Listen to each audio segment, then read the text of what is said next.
The text message arrived on a perfectly ordinary Friday afternoon. I was sitting in my home office, finishing up a quarterly financial audit for a major corporate client. The sun was streaming through the windows, casting a warm, peaceful glow over the hardwood floors of the house I shared with my husband of 8 years, Julian. My phone buzzed on the desk.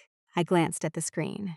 It was an image message from my younger sister, Serena. We had always been close, but in recent years, she had become my primary emotional anchor. She had held my hand through the darkest, most agonizing moments of my life. I swiped the screen to open the message, expecting a meme or a picture of her new apartment. Instead, a high-resolution photograph loaded onto my screen. It was Julian, my husband. He was sitting in what looked like a private hospital recovery room. He was wearing the soft blue cashmere sweater I had bought him for his birthday. He was smiling down with absolute, profound adoration at 2 tiny red-faced newborn babies, swaddled in pink and blue hospital blankets. He was holding them against his chest, his eyes shining with tears of joy. Beneath the image was a text caption, accompanied by 3 red heart emojis. "Daddy loves you both so much," I stared at the screen. The air in the room didn't get sucked out. The walls didn't spin. I didn't scream. I didn't throw the phone. And I didn't collapse onto the floor in a puddle of tears. I just stared at the photograph, my brain rapidly processing the visual data. Julian. Serena. Twins. Daddy Fran. 30 seconds later, 3 popped up on the screen in rapid succession. Isabel, ignore that. Asterisk, that was supposed to go to a friend. It's a coworker's babies. Julian just stopped by to see them. Please don't be mad. I know baby photos trigger you. I'm so sorry, Serena was panicking. She was desperately trying to construct an alibi, a pathetic, flimsy lie to cover up the monumental, catastrophic mistake she had just made by selecting the wrong contact in her phone. I looked at the photograph again. I zoomed in. Julian wasn't just stopping by. He wasn't casually holding a coworker's children. I knew the look on his face. It was the look of a man who had finally achieved the one thing he wanted more than anything in the world. He was looking at his children. The children my sister had just given birth to. My name is Isabel Hart. I am 38 years old.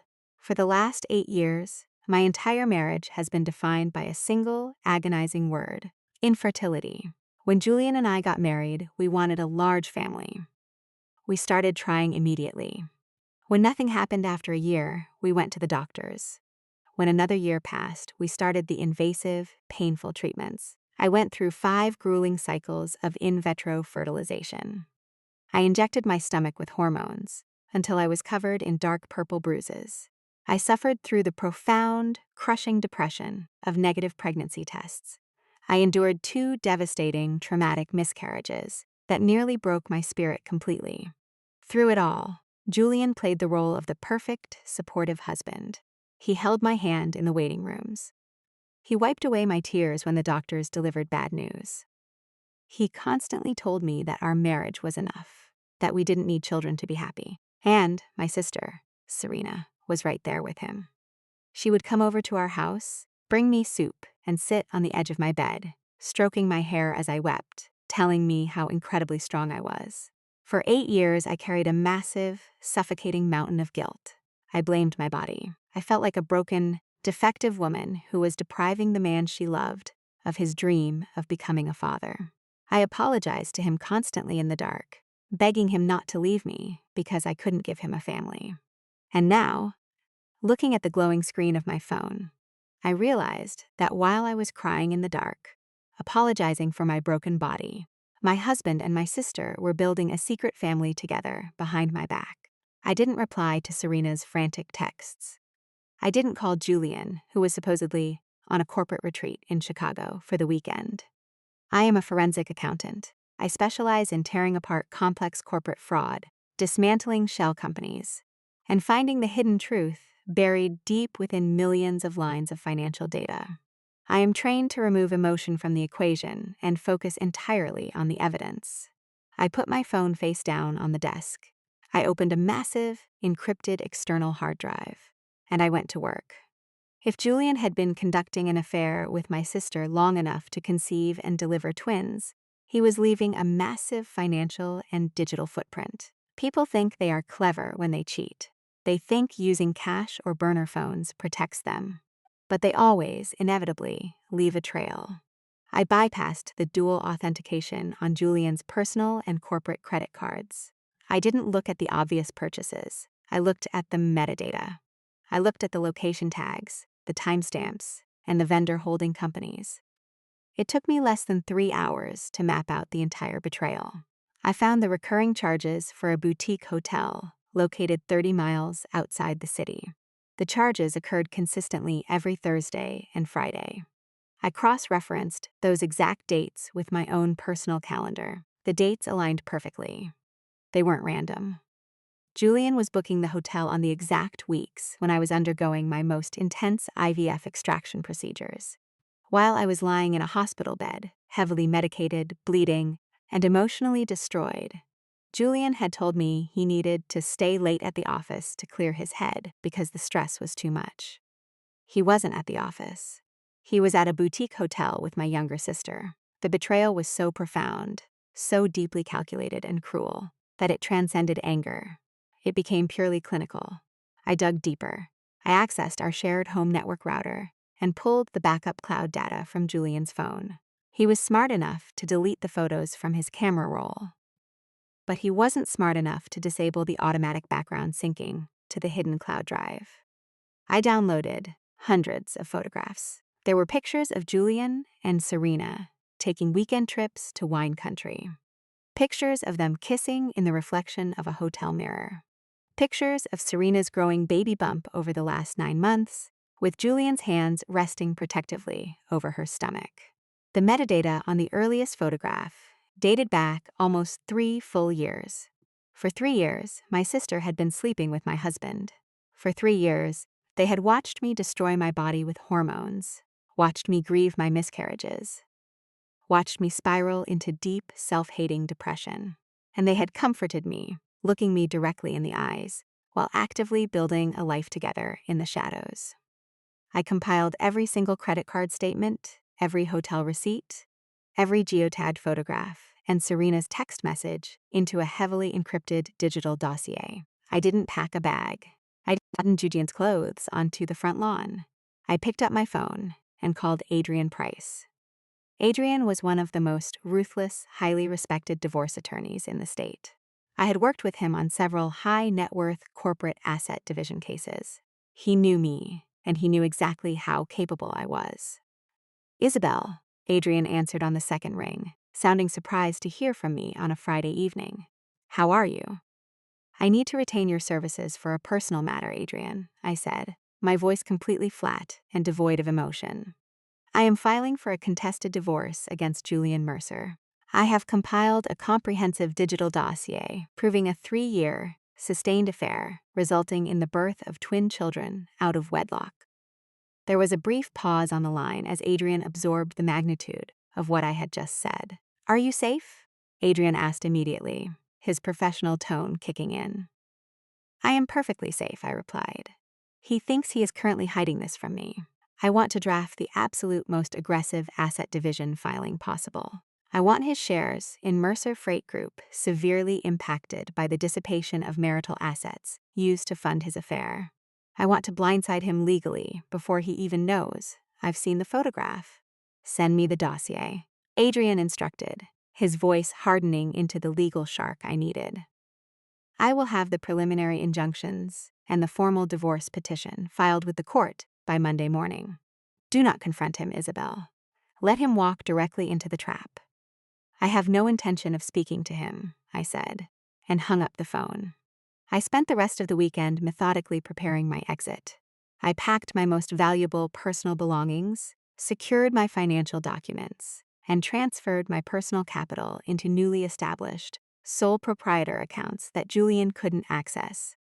I completely ignored Serena's frantic, escalating text messages. She called me 20 times, leaving weeping voicemails asking if I was okay, trying to maintain her pathetic lie about the coworkers' babies. I didn't block her. I just let the evidence of her panic accumulate. On Monday morning, at exactly 9 a.m., Adrian Price filed the massive divorce petition in Superior Court. The legal machine was officially in motion. At 10:30 a.m., my phone rang. It wasn't Julian. It wasn't Serena. It was Evelyn Mercer, my mother-in-law. Evelyn was a fiercely protective, incredibly private woman. She had always treated me with a strange, distant politeness. During my years of infertility, she never once criticized me, but she always looked at me with a strange mixture of pity and something else I could never quite identify. I answered the phone. "Hello, Evelyn. Isabel." Evelyn's voice came through the speaker. She sounded out of breath, frantic, and deeply terrified. "Isabel, please tell me you haven't done anything drastic." I frowned, leaning back in my office chair. "How did you know to call me, Evelyn?" "Julian just called me." Evelyn gasped, her voice trembling. "He said he was just served with divorce papers at his corporate office. He said the process server handed him a massive file containing photos of him and Serena. Isabel, he is having a complete breakdown. He should be." I replied coldly. "He has been sleeping with my sister for 3 years, Evelyn. They just had twins. I am divorcing him, and I am taking exactly what I am legally owed. There is nothing to discuss." "Isabel, please," Evelyn cried. And to my absolute shock, the usually stoic woman began to openly sob on the phone. "Please, you have to stop the divorce. You don't understand. If you leave him over the twins, it's going to destroy him. It's going to destroy everything. He destroyed it himself when he slept with my sister," I stated, completely unmoved by her tears. "No, you don't understand the whole truth," Evelyn yelled desperately, her voice cracking with decades of buried guilt. "The twins, Serena's babies. Isabel, please, I need to see you. I need to give you something. Something I've hidden for 8 years. If you see it, you'll understand why Julian did this. Please, meet me at the coffee shop near the clinic. Please." I sat in silence. I am an auditor. When someone panics and offers hidden documentation, you don't hang up, you collect the data. "I will be there in 30 minutes, I said, and ended the call. I drove to the small, upscale coffee shop located 2 blocks away from the highly prestigious fertility clinic, where Julian and I had spent so many agonizing years of our lives. I walked inside and found Evelyn's sitting in a quiet corner booth. She looked awful. She had aged 10 years since the last time I saw her at Thanksgiving. Her hands were shaking violently around a paper coffee cup, and there was a thick, sealed manila envelope sitting on the table in front of her. I sat down across from her. I didn't offer comfort. I just stared at the envelope. "What is that, Evelyn?" I asked, my voice clinical and sharp. Evelyn looked at me, tears streaming silently down her meticulously made-up face. She reached out and pushed the envelope across the table toward me. "8 years ago," Evelyn whispered, her voice trembling so badly she could barely get the words out. "When you and Julian first started having trouble conceiving, before you started the IVF, Dr. Helena Cross ordered a comprehensive baseline fertility workup for both of you." "I remember," I said smoothly. "Dr. Cross told us my results indicated a hostile uterine environment and unexplained infertility.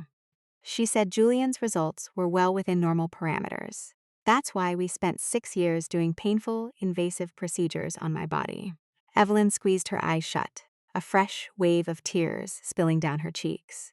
"Dr. Cross did tell you the truth, Isabel," Evelyn confessed, the words hitting the air like physical blows, "because I begged her not to." I froze. The ambient noise of the coffee shop, the grinding espresso machines, the quiet chatter of the patrons, completely faded away. "What are you talking about?" I demanded, my voice dropping to a dangerous, terrifying whisper. "Julian's father, my late husband, he suffered from severe depression," Evelyn explained frantically, trying to justify her actions. "When he found out he had a genetic heart defect, he completely fell apart. He felt like a failure as a man. It destroyed our marriage before it killed him. Julian is exactly like his father. He ties his entire self-worth, his entire masculinity, to his ability to be a provider and a patriarch." She looked down at the envelope, her hands shaking so violently she had to pull them into her lap. "When the baseline test results came back," Evelyn sobbed, "Dr. Cross called the emergency contact number on the file because Julian was traveling for work. She called me. I went into the clinic to pick up the physical results for him. Evelyn looked back up at me, her eyes filled with absolute, soul-crushing shame. "I read the report, Isabel," she whispered. "The problem wasn't you. It was never you. The report definitively diagnosed Julian with severe primary male factor infertility. He has a condition called non-obstructive azoospermia. His sperm count was virtually non-existent. The chances of him ever fathering a child naturally, or even through standard IVF, were less than 1%, perfectly still." My brain, usually so brilliant at processing data, suddenly felt like it was short-circuiting. "What did you do?" I asked, my voice completely hollow. "I panicked," Evelyn cried, burying her face in her hands. "I knew if Julian read that report, it would destroy him. He wanted a family more than anything. He would have felt completely emasculated. He would have spiraled exactly like his father. So, I paid Dr. Cross." A cold, absolute horror washed over me, chilling me to the absolute core of my bones. "You bribed a medical professional," I stated, the sheer, breathtaking magnitude of the betrayal finally clicking into place. "I made a massive donation to her private research foundation," Evelyn confessed, refusing to meet my eyes, and in exchange, she agreed to seal Julian's true results. She altered the official file. She told you that the issue was unexplained, and she guided the IVF treatments to focus entirely on your body, hoping they could somehow extract a viable sample from Julian without him knowing the severity of his condition. I looked at the sealed manila envelope on the table. Inside were the original, unadulterated medical records. The records that proved my body wasn't broken. The records that proved I had spent 8 years injecting myself with painful hormones, suffering through traumatic miscarriages, and drowning in a suffocating ocean of self-blame, all because a mother wanted to protect her son's fragile ego. "I'm so sorry, Isabel," Evelyn wept, reaching across the table to try and grab my hand. "I just wanted to protect my son. I watched you suffer, and it broke my heart, but I couldn't tell him the truth. I thought eventually the IVF would work, and we could just forget about it. I never thought he would have an affair." I pulled my hand back sharply, avoiding her touch as if she were toxic. "You let me hate myself for 8 years," I said, my voice barely recognizable, vibrating with a cold, terrifying fury. "You watched me cry at family dinners. You watched me grieve my miscarriages, and you knew, every single second, that it wasn't my fault, please," Evelyn begged. "If you show him that report now, if you expose this during the divorce, it will kill him." I looked at the weeping, pathetic woman across from me. I processed the data. I analyzed the variables. And then, the final, most devastating piece of the puzzle snapped into place. I looked at Evelyn, my eyes wide with sudden realization. "Evelyn," I said slowly, the implication of the medical report echoing in my mind. "If Julian has severe primary male factor infertility, if his chances of fathering a child naturally are less than 1%. Evelyn stopped crying. She looked at me, her eyes widening in absolute terror as she realized exactly what I was saying. "Then whose babies is he holding in that photograph?" I asked. The silence in the coffee shop was deafening. Serena hadn't just slept with my husband. She had built an entire new family to trap him. And if Julian couldn't naturally conceive, then Serena had lied to him too. The entire foundation of their betrayal was built on a massive, catastrophic lie. I reached across the table and picked up the sealed manila envelope. "Thank you for the evidence, Evelyn," I said, standing up from the booth. "Isabel, what are you going to do?" Evelyn panicked, grabbing my coat sleeve. I looked down at her. "I'm going to let the truth destroy them," I replied. And I walked out of the coffee shop, ready to burn their fake family to the ground. I left the coffee shop with the sealed manila envelope clutched tightly in my hand. I didn't go home. I didn't call Julian. I didn't call my lawyer. I drove directly to the prestigious, multi-million-dollar fertility clinic where Dr. Helena Cross had spent the last 8 years treating me. I walked past the receptionist, ignoring her polite protests, and pushed my way directly into Dr. Cross's private, opulent office. She was sitting at her mahogany desk, reviewing a patient file.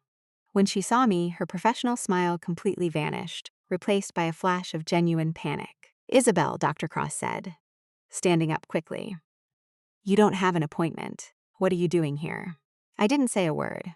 I just tossed the manila envelope onto her pristine desk. She looked at the envelope, then back at me. She knew exactly what it was.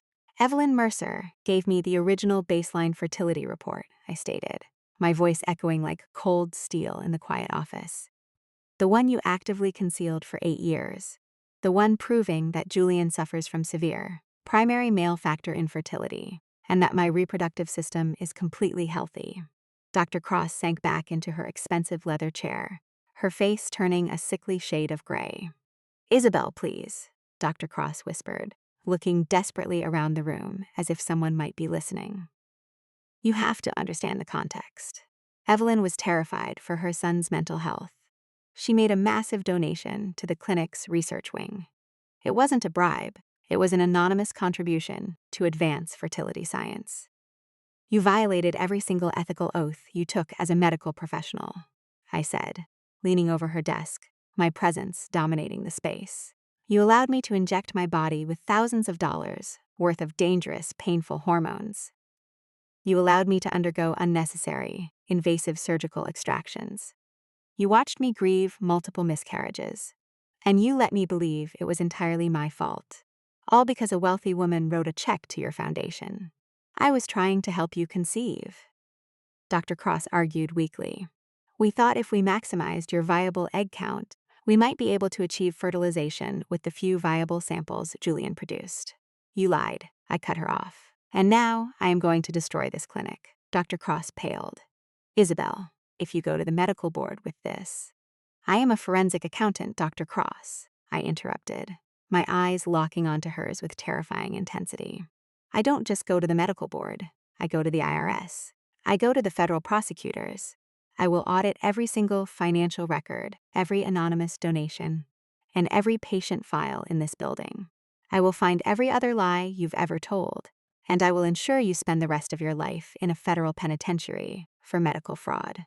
Dr. Cross began to shake. She knew I wasn't bluffing. She knew exactly what I was capable of. "What do you want?" she asked, her voice cracking in absolute defeat. "I want a sworn, notarized affidavit," I demanded, "detailing exactly what Evelyn Mercer paid you, confirming Julian's true medical diagnosis of non-obstructive azoospermia, and explicitly stating that my infertility treatments were entirely unnecessary. I want it on my lawyer's desk by tomorrow morning." "If I sign that, I'll lose my medical license," Dr. Cross pleaded. "If you don't sign it," I replied, turning toward the door, "you'll lose your freedom." I walked out of the clinic, leaving the corrupt doctor to draft her own professional execution. I went back to the quiet sanctuary of my home office. I locked the door, sat down at my desk, and finally opened the manila envelope. Patient, the original medical report. Diagnosis: severe non-obstructive azoospermia, viable sperm count azoos%. Moss prognosis for natural conception: statistically negligible. I read the words over and over again until they blurred. For 8 years, I had carried the crushing, suffocating weight of infertility. Every time we went to a baby shower, I would hide in the bathroom and cry, apologizing to Julian for depriving him of the experience. Every time a pregnancy test came back negative, I would hate my own reflection in the mirror, feeling like a broken, defective woman. And Julian had played the role of the tragic, supportive hero perfectly. He had held me while I cried. He had told our families that these things take time. He had basked in the sympathy of our friends, acting like a martyr who was sacrificing his dream of a family to stay with his barren wife. He didn't know the truth either, but his ignorance didn't excuse his betrayal. Because while I was destroying my body with hormones and drowning in unearned guilt, Julian was sleeping with my younger sister. He was building a secret life in the shadows, justifying his affair because he thought his wife was fundamentally broken. The profound, agonizing realization washed over me. 8 years of my life had been completely stolen. The pain, the tears, the surgeries, all of it was entirely unnecessary. But as the initial wave of grief subsided, my analytical forensic brain took over again. I looked at the medical diagnosis. Statistically negligible then. I looked at the photographs Serena had sent me. Julian, beaming with pride, holding 2 newborn twins. If Julian was severely infertile, if his chances of natural conception were virtually zero, how did he manage to impregnate my sister with twins without the aid of aggressive clinical IVF treatments? The answer was simple, brutal, and mathematically undeniable. He didn't. Serena hadn't just betrayed me by sleeping with my husband. She had manipulated Julian's profound desperation for a family. She had gotten pregnant, likely by another man, and used the babies to permanently lock Julian into the affair, convincing him that they were his biological children. She had built a perfect new family on a foundation of absolute devastating lies. And now, I held the detonator to their entire fake world. I didn't call Julian to confront him. I didn't drive to Serena's apartment to scream at her. I just forwarded the medical report to Adrian Price, my divorce lawyer, and told him to prepare for absolute war. 2 days later, the trap finally sprang. It was Wednesday evening. Julian, who still believed I was entirely oblivious to the affair, had texted me a pathetic lie, claiming he was staying at a corporate apartment in the city to finish a massive logistics audit. In reality, Julian was proudly bringing Serena and his new twins to Evelyn Mercer's massive suburban estate for a highly secretive, emotional meet-the-family dinner. Julian thought he was successfully managing 2 lives. He thought he was slowly transitioning out of his tragic, childless marriage into a bright new future with my sister. He had no idea that Adrian Price had already frozen his corporate assets, filed the divorce papers, and served his corporate attorneys. He hadn't checked his legal emails. He was completely blinded by his own narcissism. I know exactly what happened at Evelyn's house that night, because Evelyn called me the next morning, weeping hysterically, to confess every single detail. Julian had arrived at Evelyn's estate, looking like a triumphant king. He had walked into the grand foyer, carrying the 2 infant carriers, with Serena trailing nervously behind him. "Mom," Julian had announced, beaming with absolute pride, holding up the babies. "I want you to meet your grandchildren." Evelyn had frozen in the entryway. She didn't smile. She didn't rush forward to coo at the babies. She just stared at the twins, and then she stared at Serena, her face draining of all color. "Julian, what have you done?" Evelyn whispered, horrified.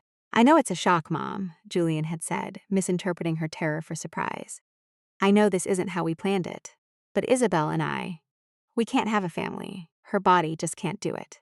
Serena and I fell in love and, look, Mom, look at what we created. I'm a father." Evelyn had looked at Julian, the son she had protected, with a massive, unethical lie for 8 years.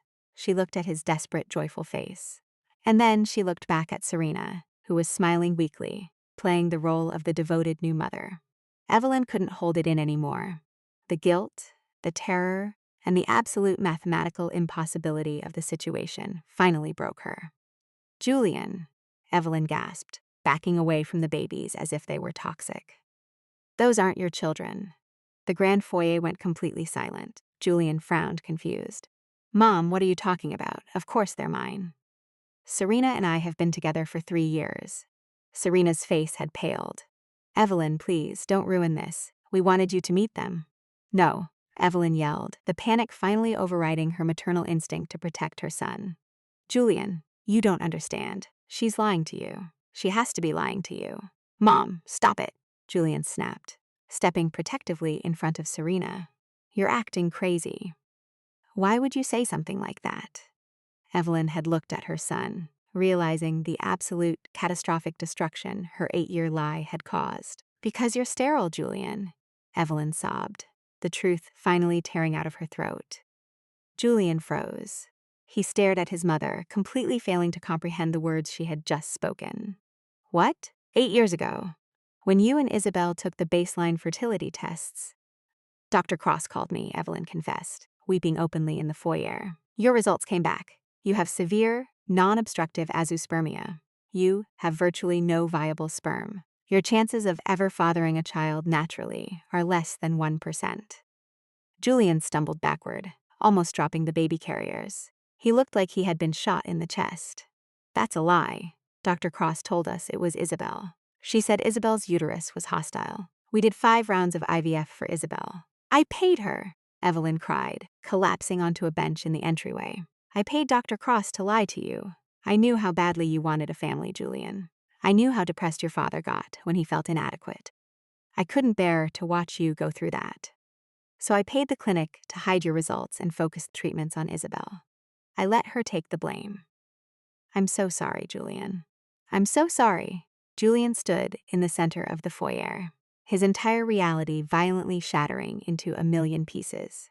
He had watched his wife, the woman he had promised to love and protect, inject herself with painful hormones for years. He had watched her cry over miscarriages. He had watched her hate her own body. And he had used her infertility as an internal justification to cheat on her with her own sister, convincing himself he deserved a family she couldn't provide. And it was all a lie.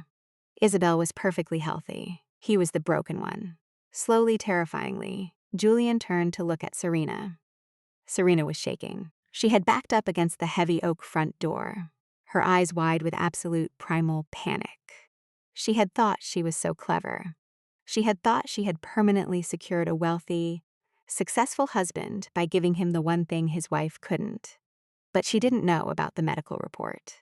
She didn't know the math was impossible. Serena, Julian whispered, his voice sounding like grinding stone. Who is the father of these children? Julian, I swear to God, they're yours. Serena panicked, tears streaming down her face, desperately trying to maintain the lie. The doctor said 1%, right? That means there's a chance. It's a miracle, Julian. They're a miracle. Don't lie to me, Julian roared, the sound echoing through the massive estate, making the newborn twins begin to wail in their carriers. Who were you sleeping with? Serena broke down. She slid down the front door, sobbing uncontrollably. It was an accident, Serena wept, covering her face. It was just a guy I met at a bar when you went on that corporate retreat to London. We used protection, Julian, I swear. But then I got pregnant, and I knew how badly you wanted kids.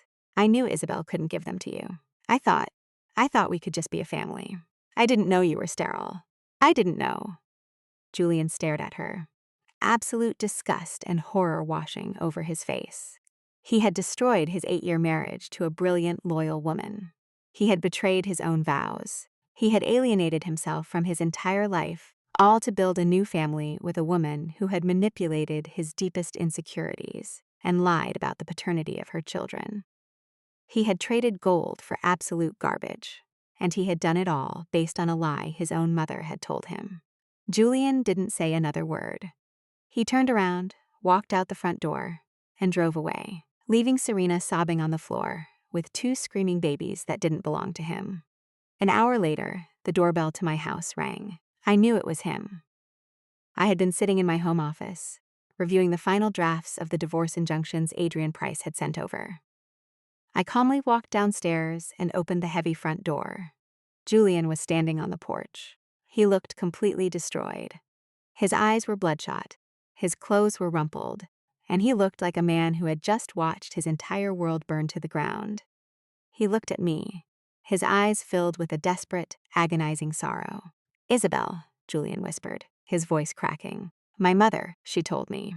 She told me about the medical report. She told me everything. I stood in the doorway, my posture perfectly straight, my expression entirely unreadable. I didn't invite him inside. I know she did, Julian, I replied coldly. I'm the one who forced her to confess. Julian stared at me, realizing that I had known the truth before he did. He realized that I hadn't been oblivious. I had been auditing his destruction. Isabel, I am so sorry, Julian sobbed, falling to his knees on the front porch, burying his face in his hands. I didn't know. I swear to God, I didn't know it was me. I watched you suffer for 8 years, and I thought it was just bad luck. I never would have let you go through the IVF if I knew the truth. Get up, Julian, I said, my voice completely devoid of sympathy. You look pathetic. Julian slowly stood up, wiping the tears from his face. He looked at me, searching for a shred of the loving, supportive wife he had manipulated for years. He found absolutely nothing. Isabel, we can fix this, Julian pleaded desperately, stepping closer, reaching out to touch my arm. The twins aren't mine. Serena lied to me. I ended it.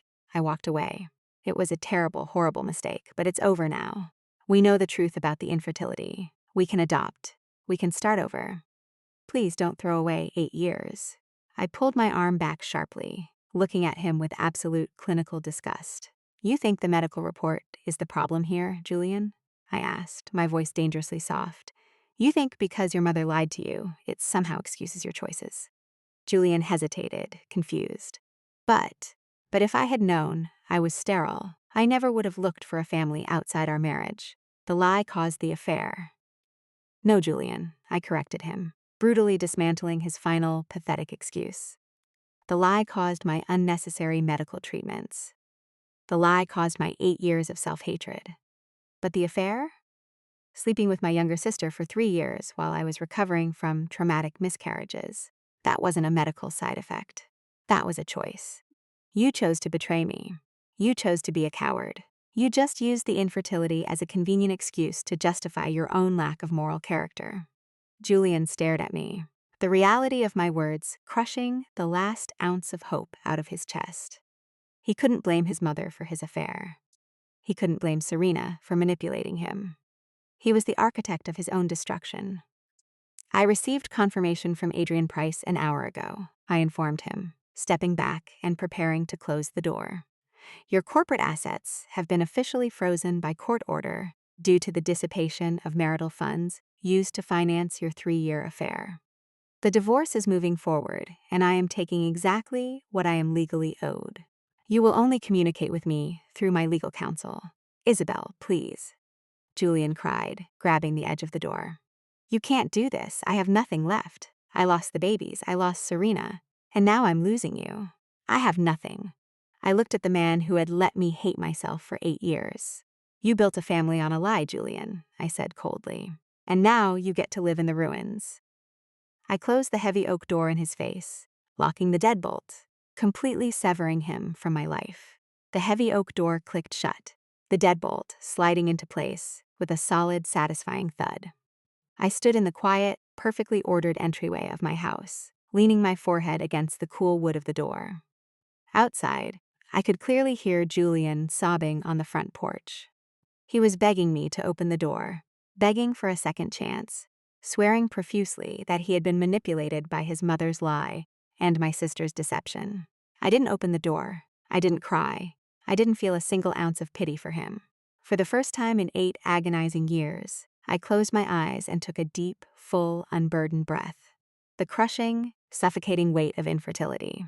The constant, gnawing guilt that my body was broken. The terrible, haunting feeling that I was depriving my husband of a family. Was completely, entirely gone.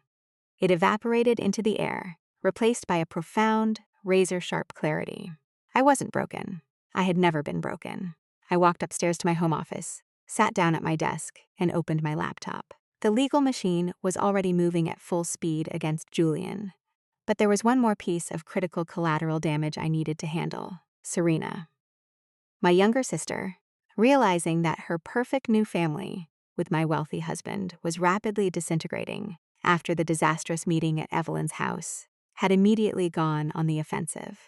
Serena was terrified. She knew that Julian was furious about the paternity of the twins, and she knew I had filed for divorce. Desperate to control the narrative before she was completely abandoned and exposed, Serena had started making panicked phone calls to our extended family. She called our parents. She called our aunts. She called my cousins. She spun a pathetic, highly manipulative story. She told them that Julian had come to her for emotional support because I had become cold, distant, and obsessed with IVF treatments. She painted herself as a tragic victim of circumstance who had accidentally fallen in love with a lonely, neglected man. She even had the absolute, breathtaking audacity to suggest to our mother that because I was barren, it was somehow natural and forgivable for Julian to seek a biological family elsewhere. My mother called me on Thursday morning, completely hysterical, asking if the horrific rumors Serena was spreading were true. Isabel, my mother cried on the phone. Serena says Julian is leaving you for her. She says you pushed him away. She says you're being vindictive and trying to take all his money in a divorce. Tell me this isn't happening. I didn't argue with my mother.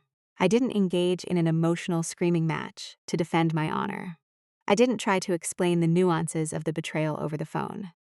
I am a forensic accountant. I don't argue with liars. I let the evidence do the talking. Mom, I'm going to send an email to the entire family in 5 minutes, I said calmly. I want you to sit down, open the attachments, and read everything carefully before you ever speak to Serena again. I hung up the phone. I opened my email client and drafted a single, concise message. I attached 3 critical documents. First, the photographs Serena had sent me of Julian holding the twins in the hospital. Second, a curated, highly detailed PDF of the hotel receipts and cloud photos, conclusively proving the affair had been going on for nearly 3 full years. Specifically, during the exact weeks I was recovering from traumatic egg retrieval surgeries. And finally, the third attachment, a high-resolution scan of Dr. Helena Cross's unadulterated medical report, clearly diagnosing Julian Mercer with severe, non-obstructive azoospermia. I sent the email to our parents, our extended family, our mutual friends, and, for good measure, to Evelyn Mercer. The subject line was simple, professional, and deadly. For your records regarding Julian Mercer and Serena Hart, within 20 minutes, my phone absolutely exploded. The family didn't just see the affair. They saw the sheer, calculated cruelty of the timeline. They saw that Serena had actively watched me suffer through traumatic, painful IVF treatments, holding my hand and crying with me, knowing full well she was sleeping with my husband at boutique hotels on the weekends. But more importantly, they saw the medical report. They saw the mathematical impossibility of the twins. They realized that Serena had not only betrayed her sister, but she had actively tried to trap Julian with children that couldn't possibly be his. The backlash was swift, brutal, and entirely biblical. My parents, who had always babied Serena and excused her lazy behavior, were absolutely horrified by the depth of her depravity. My father, a quiet, stern man who valued loyalty above all else, drove directly to Serena's apartment. He didn't yell. He just stood in her doorway, looked at the daughter who had destroyed her sister for a paycheck, and told her she was dead to him. Our extended family immediately blocked her phone number on all platforms. Her cousins deleted her from social media. Our mutual friends sent me messages of profound horror and support, entirely cutting Serena out of their lives. She was completely and entirely excommunicated from the only support system she had ever known. Serena had tried to steal my life. She had tried to steal my husband, my wealth, and my status. Instead, she had publicly exposed herself as a manipulative, lying fraud, and she was now entirely alone, socially ruined, with 2 newborn babies and absolutely zero financial support. Meanwhile, Julian's world was collapsing even faster, spiraling into a dark, pathetic tragedy of his own making. After I had locked him out of my house, Julian had driven straight to a private, expedited medical testing facility in the city, driven mad by the realization of his mother's massive lie and the terrifying implications of Serena's pregnancy. He bypassed standard procedures and paid an exorbitant fee for an emergency 24-hour DNA paternity test for the twins. He didn't even need to wait for the official results. The next morning, armed with the preliminary swab data that conclusively proved a 0% match, Julian stormed into the luxury apartment he had leased for Serena. According to the frantic, weeping voicemails Serena left on my phone later that day, voicemails I listened to with clinical detachment, the confrontation was explosive. Julian didn't just break up with her. He verbally eviscerated her. He threw the DNA paperwork in her face, demanding to know who the real father was. When Serena finally broke down and confessed that it was a random man she had met at a bar during one of Julian's actual corporate retreats, Julian lost whatever shred of sanity he had left. He realized, with horrifying clarity, that he had thrown away a brilliant, loyal wife and an 8-year marriage for a cheap, manipulative lie. He had allowed Serena to use his deepest insecurity, his desperate need to prove his masculinity by fathering a child, to trap him into funding her lifestyle. Julian immediately called the leasing office of the luxury apartment and terminated the lease, effective at the end of the month. He canceled the platinum credit cards he had given Serena. He took the keys to the SUV he had leased for her. He left her standing in the expensive apartment with 2 screaming infants, surrounded by luxury baby gear she could no longer afford, with absolutely no way to pay her upcoming bills. Julian thought that, by aggressively cutting ties with Serena, he could somehow prove to me that he had fixed the problem. He thought that by punishing her, he could earn his way back into my life. He sent me desperate emails detailing exactly how he had cut Serena off, hoping I would view it as a romantic gesture of loyalty. He fundamentally misunderstood the situation. I didn't care about his revenge on Serena. I cared about his betrayal of me. The fact that he had been tricked by his mistress didn't negate the fact that he had actively chosen to sleep with her for 3 years. Exactly 3 weeks after the disastrous meeting at Evelyn Mercer's estate, the dust had settled enough for the legal reality to take center stage. Adrian Price's office formally scheduled the mandatory divorce mediation. Julian's corporate lawyers had tried to stall, hoping he could convince me to drop the filing. But Adrian was relentless. He had frozen a significant portion of Julian's liquid assets, effectively forcing him to the table. I woke up on the morning of the mediation feeling incredibly rested. I took a hot shower, styled my hair with precision, and put on a sharp, tailored charcoal suit. I looked in the mirror. I didn't see a barren, broken wife. I saw a highly successful, independent woman who was about to surgically extract herself from a toxic liability. I arrived at Adrian Price's high-rise downtown office 15 minutes early. I sat on one side of a massive, polished glass conference table. Adrian sat beside me, his files meticulously organized, his demeanor cold and entirely professional. At exactly 10 a.m., the heavy glass doors of the conference room opened. Julian walked in, accompanied by his lead corporate attorney. If Julian had looked bad on my front porch 3 weeks ago, he looked entirely hollowed out now. The stress, the public humiliation within our family, and the terrifying reality of the divorce had ravaged him. He had lost significant weight. His expensive, custom-tailored suit hung loosely off his shrinking frame. He had dark, deeply bruised circles under his bloodshot eyes, and his hands trembled slightly as he pulled out his leather chair. He didn't look like the arrogant, successful co-owner of Mercer Freight Group. He didn't look like the confident patriarch he had pretended to be for 8 years. He looked like a broken, pathetic, defeated man. He sat down across the table from me. He tried to look at me, but his eyes immediately dropped to the floor, unable to withstand the absolute, frigid contempt radiating from my expression. The final phase of his destruction was about to begin. Julian's lead corporate attorney, a highly paid partner at a prestigious downtown firm, opened a thick leather binder and cleared his throat. He tried to project a calm, authoritative confidence, but he kept casting nervous glances at Adrian Price, who sat beside me like a coiled spring. "Mr. Price, Miss Hart," the lawyer began, his voice smooth and heavily practiced. "We are prepared to offer a highly favorable, expedited settlement. Julian wishes to avoid a protracted public trial. He wants to ensure that you are fully and comfortably taken care of, Isabel." "My client's name is Ms. Hart," Adrian corrected immediately, his tone sharp and uncompromising, instantly establishing dominance in the room. "And we are not interested in hearing an initial offer. We are here to explicitly dictate the final terms of the asset division, based on the marital misconduct clauses." Julian's lawyer bristled slightly, but maintained his diplomatic facade. "We understand the highly sensitive and emotionally charged nature of the marital dissolution. However, in the spirit of moving forward amicably, Julian is prepared to offer Ms. Hart 60% of the total marital assets. Furthermore, he is willing to sign over the primary residence free and clear and provide a one-time, tax-free lump sum payment of $2 million derived directly from his personal founder's shares in Mercer Freight Group." The lawyer paused, leaning forward slightly, lowering his voice. "This incredibly generous offer is contingent on one simple condition," the lawyer stated.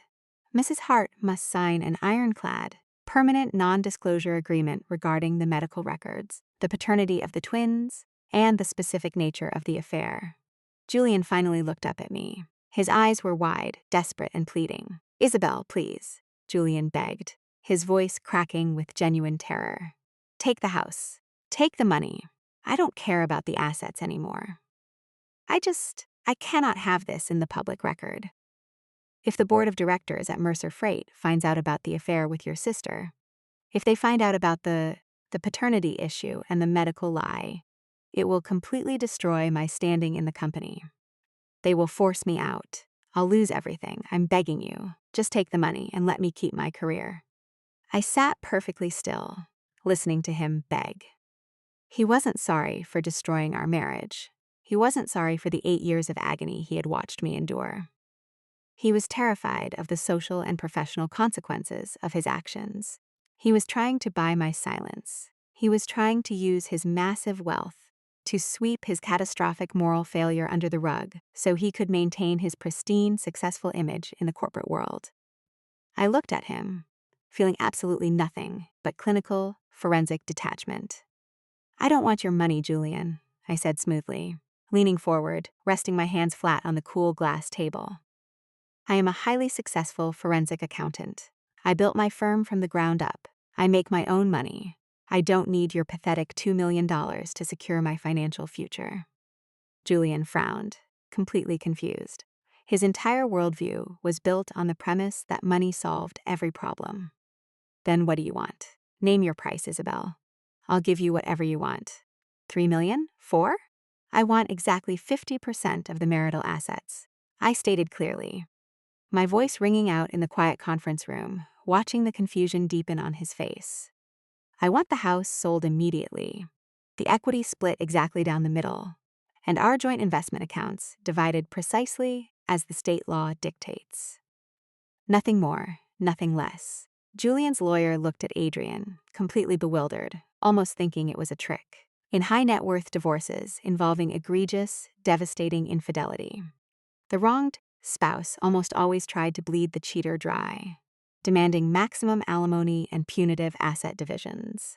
I was demanding a perfectly standard, boring, equitable split. You're turning down millions of dollars? Julian asked, his voice shaking, unable to comprehend my strategy. Why?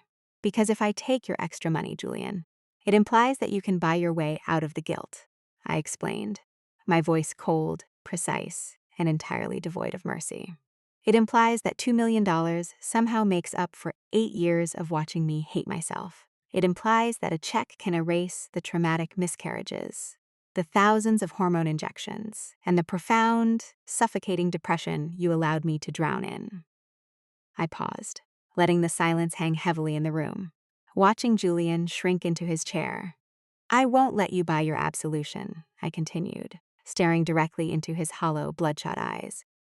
I am taking exactly what I earned during our marriage. I am leaving you with exactly what you earned. And I am absolutely refusing the non-disclosure agreement. Julian paled, the last drop of blood draining from his face. Isabel, if you talk about this, if this gets out, I'm not going to call the local newspaper, Julian, I said dismissively, waving my hand. I don't care about public gossip, but I will not sign a legally binding document that forces me to lie about my own life, just to protect your fragile ego and your corporate standing. If a client, a friend, or a family member asks me why we divorced, I will tell them the exact, clinical truth. I leaned closer, ensuring he heard every single syllable. I will tell them that you slept with my younger sister for 3 years, I whispered intensely. I will tell them that she had another man's twins. And I will tell them that your mother bribed a fertility doctor to hide your severe infertility diagnosis for 8 years, forcing me to undergo traumatic surgeries for a condition you possessed. Julian dropped his head into his hands, a quiet, pathetic, broken sob escaping his throat.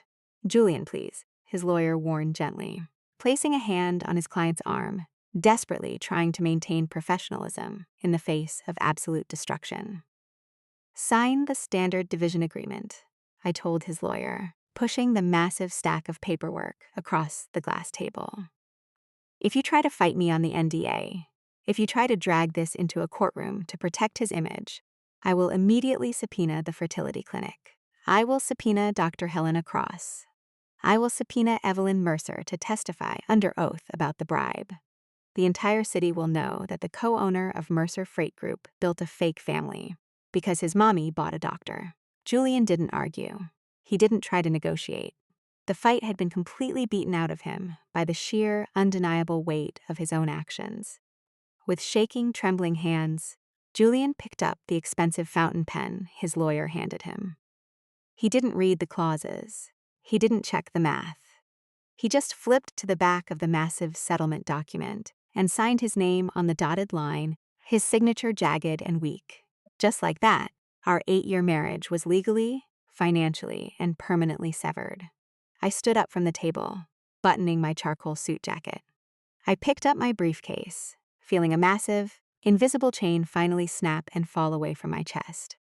"Isabel," Julian whispered, looking up at me one last time before I reached the door. His face was a mask of absolute, paralyzing despair. "Is there any world, any reality, where you can ever forgive me for what I did?" I stopped. I looked down at the man I had once loved unconditionally, the man I had built a life with, the man I had blamed my own body for. "Forgiveness is for people who made mistakes. Julian," I said quietly, the finality of my voice echoing in the large room. "You didn't make a mistake. A mistake is forgetting to pay the electric bill. A mistake is backing into a mailbox." I looked at him, my eyes narrowing. "Sleeping with my sister for 3 years," I stated. "Watching me cry in the bathroom over negative pregnancy tests while you knew you were actively betraying me. That wasn't a mistake. That was a series of calculated, deliberate, deeply cruel choices."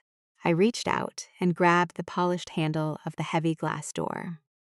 "I don't hate you anymore, Julian," I said, looking back at him over my shoulder, delivering the final, fatal blow. "But I will never forgive you. You are absolutely nothing to me now." I walked out of the room, my heels clicking sharply on the hardwood floor, leaving Julian Mercer sitting in the absolute, crushing ruins of the life he had destroyed. The aftermath of the divorce was swift, brutal, and entirely unrelenting. Because I had aggressively refused the non-disclosure agreement, the truth about the divorce inevitably leaked into our social and professional circles. You cannot hide a scandal that massive, that deeply twisted, especially when it involves a prominent, wealthy family like the Mercers. The rumors spread like wildfire through the elite country clubs and corporate boardrooms of Boston. The social and professional humiliation was entirely too much for Julian to bear. The men at his country club whispered behind his back, laughing at the man who had been tricked into raising another man's twins while abandoning his loyal wife. More importantly, his corporate partners at Mercer Freight Group viewed him as a massive, toxic liability. They openly questioned the judgment, stability, and intelligence of a man who could be so easily manipulated by an affair and a fake pregnancy. 6 months after the divorce was finalized, Julian was effectively forced by the board of directors to step down from his leadership role. He sold his shares in the company for a fraction of their potential future value and quietly moved to a different state, desperate to escape the suffocating embarrassment of his ruined reputation. Evelyn Mercer was left entirely alone in her massive, silent suburban estate. The son she had committed medical fraud to protect now vehemently refused to speak to her, blaming her deeply and aggressively for starting the chain of lies that ultimately destroyed his life. Her social circle abandoned her when the truth about the clinic bribe surfaced.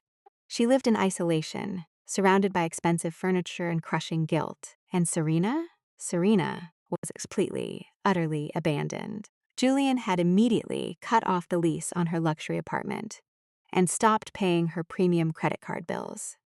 Without my financial support to fall back on, and without Julian's wealth to fund her lifestyle, she was forcefully evicted. She was forced to move into a tiny, run-down, 2-bedroom apartment in a dangerous neighborhood on the far outskirts of the city. She had to take a miserable, minimum-wage administrative job during the day and work shifts at a local diner at night just to afford basic childcare. She was trying to raise 2 infant twins entirely by herself, constantly dodging calls from aggressive debt collectors, completely cut off from her family. She had tried to steal a life of absolute luxury. Instead, she had trapped herself in a nightmare of poverty and exhaustion. As for me, I thrived. The removal of the profound, crushing stress of my marriage was like waking up from an 8-year nightmare. My physical health improved dramatically within weeks.